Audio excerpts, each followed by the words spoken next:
Sebuah desa kecil yang terpencil. Terdapat sebuah sumur tua yang dikenal sebagai tempat penuh misteri.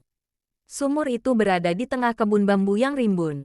Jarang dikunjungi karena reputasinya yang menyeramkan. Warga desa percaya bahwa sumur tersebut adalah tempat tinggal arwah seorang perempuan bernama Melati, yang meninggal secara tragis bertahun-tahun lalu.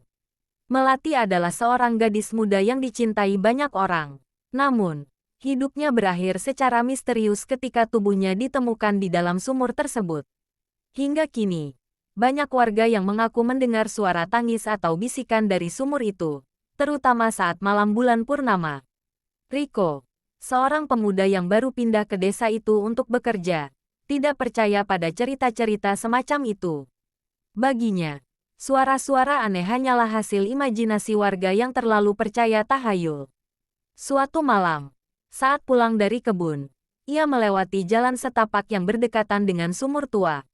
Malam itu terasa lebih gelap dari biasanya, meskipun bulan purnama bersinar terang. Saat melintasi kebun bambu, Rico tiba-tiba mendengar suara gemericik air dari arah sumur.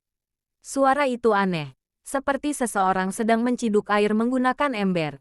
Padahal ia tahu, tidak ada seorang pun yang berani mendekati sumur itu, apalagi malam-malam. Rico, yang penasaran, berjalan mendekat. Cahaya senter dari ponselnya menyapu area sekitar sumur. Ketika ia sampai di tepi sumur, suara itu berhenti.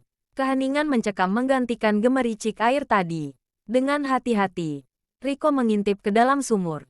Awalnya, ia hanya melihat kegelapan. Namun, tiba-tiba terdengar suara perempuan memanggil namanya. Rico, Rico, suaranya lembut tetapi menggema, seolah berasal dari dalam sumur. Rico mundur dengan gugup, berusaha mencari asal suara itu, tetapi tidak ada siapapun di sekitarnya. Ketika Rico kembali melihat ke dalam sumur, ia melihat sesuatu yang membuat bulu kuduknya berdiri. Di dasar sumur yang dangkal, terlihat bayangan seorang perempuan dengan rambut panjang terurai. Wajahnya pucat dengan mata yang kosong menatap langsung ke arah Rico.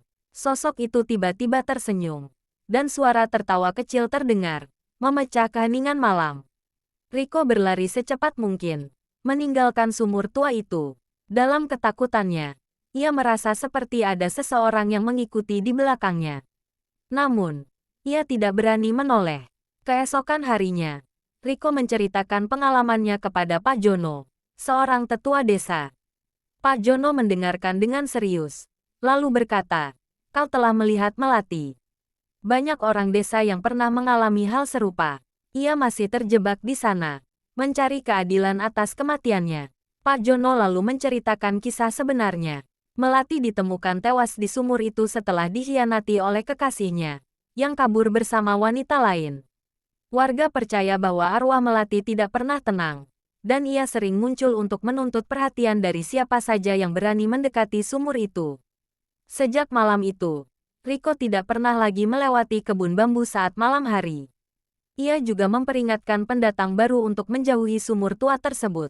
Namun, cerita tentang suara-suara dari sumur tua itu terus berlanjut, menjadi bagian dari legenda desa yang tak pernah dilupakan. Hingga kini, sumur itu tetap berdiri di sana, menjadi saksi bisu dari kisah tragis yang tak pernah benar-benar berakhir.